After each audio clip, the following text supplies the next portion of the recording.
Hello, I want to talk today about old injuries.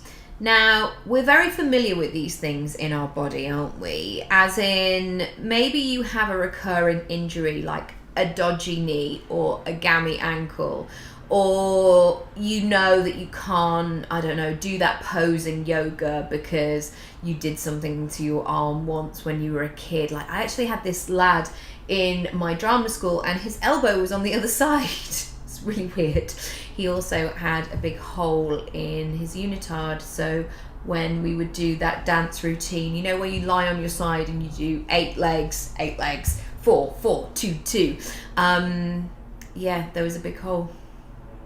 And you can imagine like what you could see.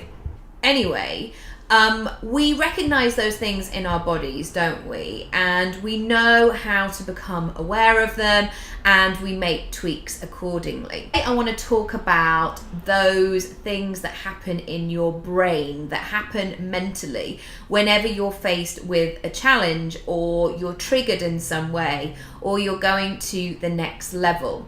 And really start to bring your awareness to these patterns or these thoughts or these limiting beliefs that are getting in your way, that sabotage your progress and are just not helpful in any shape or form. So as an exercise, I want you to go back and think about the changes that you've made in your life over the years and really check in with those and see if you can uncover what that process felt like for you.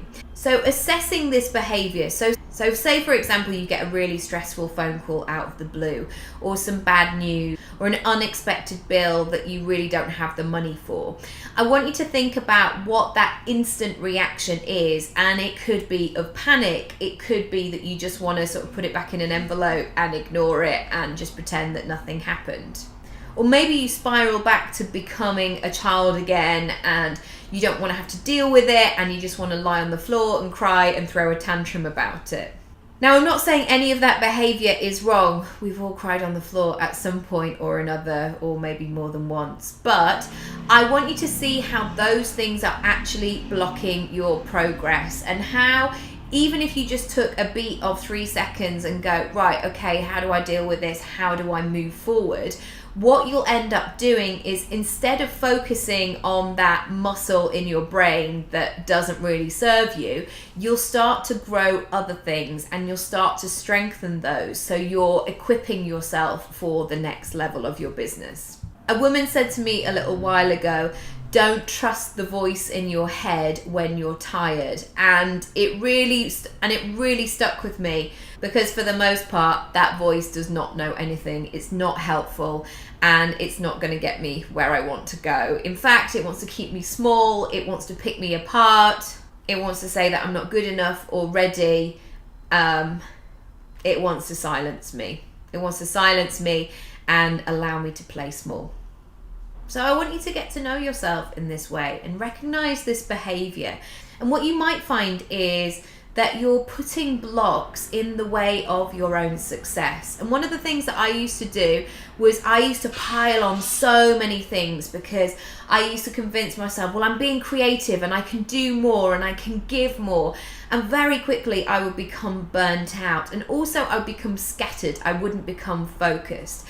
And when I unpicked that, I began to see, we're going deep here, that there was probably a lot of fear around the 2 or 3 things that I really wanted to nail, or I really wanted to do.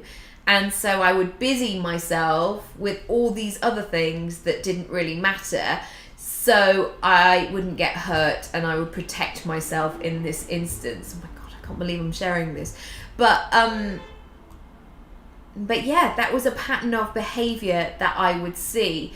But yeah, that was a pattern that I would see. I would drown myself in all of the things and not allow myself to be focused and concentrate on the stuff that actually would really make me happy and that I would see results from and that I would grow. So there you go. You may not want to comment down below, because sometimes it can feel really personal, but if you want a bit of accountability, or you want to message me and let me know if you've had any aha moments, do. I would really love to hear.